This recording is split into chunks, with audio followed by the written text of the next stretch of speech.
యెషయా గ్రంథం 43:1 నేను నిన్ను విమోచించున్నాను, భయపడకము, పేరు పెట్టి నిన్ను పిలిచున్నాను, నీవు నా సొత్తు. Fear not, for I have redeemed you. God himself is saying to all of us, those who believed in Jesus Christ, he says, you are mine, you are my child. నీవు నా కుమారుడివి, నా కుమార్తెవు, నీవు నా సొత్తై ఉన్నావు గనుక భయపడకము, నేను నిన్ను విమోచించున్నాను. ఒక మిషనరీ ట్రైన్లో ప్రయాణం చేస్తుంటే పేకాటాడే వాళ్ళు అక్కడ కూర్చున్నారు. వాళ్ళు పేకాటాడుతుంటే ఇతను పక్కన బైబిల్ చదువుకుంటున్నాడు. వాళ్ళు అడిగారు, హలో, హాయ్, నువ్వు కూడా మాలాంటి యవనస్తుడివే, వచ్చి పేకాడొచ్చు కదా, 3 ముక్కలాట ఆడదాం రా అంటే అన్నాడు. ఓకే, నాకు కాళ్ళు లేవన్నాడు. ఇక్కడే కదా ఉన్నావు, నా పక్కనే ఉన్నావు, వచ్చి ఆడు అంటే నాకు చేతులు లేవన్నాడు. నీ చేతులు ఎవరివి అంటే ఈ చేతులు నావి కావన్నాడు. వాళ్ళకి సీరియస్ అనిపించింది. ఏంటి కాళ్ళు లేవు, చేతులు లేవంటావు, నీ కాళ్ళు లేవు, నీ కాళ్ళు నీవి కదా, నావి కాదు. చేతులు ఎవరివి? చేతులు కూడా నావి కాదన్నాడు. సరే, మేము పేకాట ఆడుతుంటాను, చూస్తావా, నేను తీసుకొచ్చి ఇక్కడ కూర్చోబెడతాం, మేము చూస్తాను. కళ్ళు నావి కావన్నాడు. కళ్ళు నావి కావు, చేతులు నావి కావు, కాళ్ళు నావి కావన్నాడు. మొట్టమొదటిగా మా జీవితంలో చూస్తున్నాం. కారు నాది కాదంటే నమ్ముతాం, బైక్ నాది కాదంటే నమ్ముతాం, ఈ పెన్ నాది కాదంటే నమ్మగలం. అని కళ్ళు నావి కావంటున్నావు, చేతులు నీవి కావంటున్నాడు, కాళ్ళు నీవి కావంటున్నావు. అసలు నువ్వు ఎవరివి? నేను నా వాడిని కాదన్నాడు. మరి ఎవరు వాడివయ్యా నువ్వు? నన్ను రక్షించిన యేసుక్రీస్తు ప్రభువు వారి యొక్క సొత్తై ఉన్నాను, నేను ఆయన సొత్తై ఉన్నాను. ఆఫ్ కోర్స్ యేసు ప్రభువుని మా తాత కూడా నమ్మాడు, మా అమ్మ కూడా నమ్మేది, మా తమ్ముడు కూడా నమ్మాడు. కానీ వాళ్ళు ఎప్పుడు ఈ మాట అనలేదే. వాళ్ళకి తెలియదేమో, నేను యేసు సొత్తై ఉన్నాను, యేసు నన్ను వెలపెట్టుకున్నాడు. పేకాట ఆడినంటున్నావు, పోనీ మందు ఇస్తామంటే తాగనంటున్నావు, మాతో పాటు సరదాగా ఉండనంటున్నావు. అది సరదా కాదు, నిజమైన ఆనందం నాకుంది. దీనికంటే బెటర్ ఆనందం నాకు కలిగింది.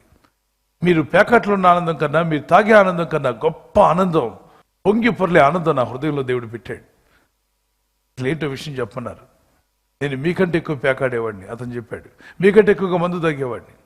నా భార్య ప్రతిసారి చెప్తుండేదట, ఒక్కసారి ప్రభుని నమ్ముకోండి, ఒక్కసారి దేవుని సన్నిధికి రమ్మని. హేళన చేసేవాడు, ప్రభు అన్న, వాక్యం అన్న, చర్చ అన్న.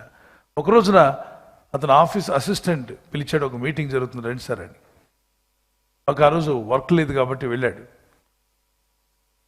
ఆ మీటింగ్లో పాల్గొన్నాడు. ప్రభు అతన్ని పట్టుకున్నాడు వాక్యంతో. ఇక to cut short the story, అతను రక్షణలోకి వచ్చిన తర్వాత అతను దేవునికి సమర్పించుకున్నాడు. అంతవరకు అన్ని అలవాట్లు ఉండేవి.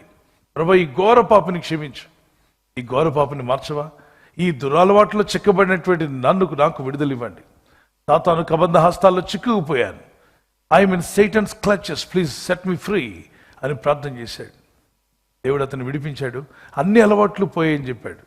ఆ తర్వాత నుండి బైబిల్ పట్టుకున్నాను.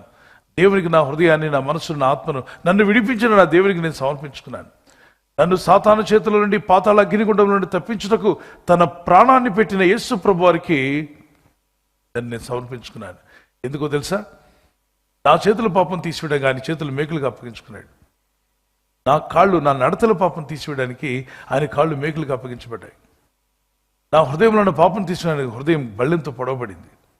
దురాలోచనలతో నిండిపోయిన నా మనసు పవిత్రమైన మనసుగా మార్చడానికి పవిత్ర మనసు కలిగినట్టు యేసుప్రభు వారి తల మీద ముళ్ళ కిరీటానికి అప్పగించాడు.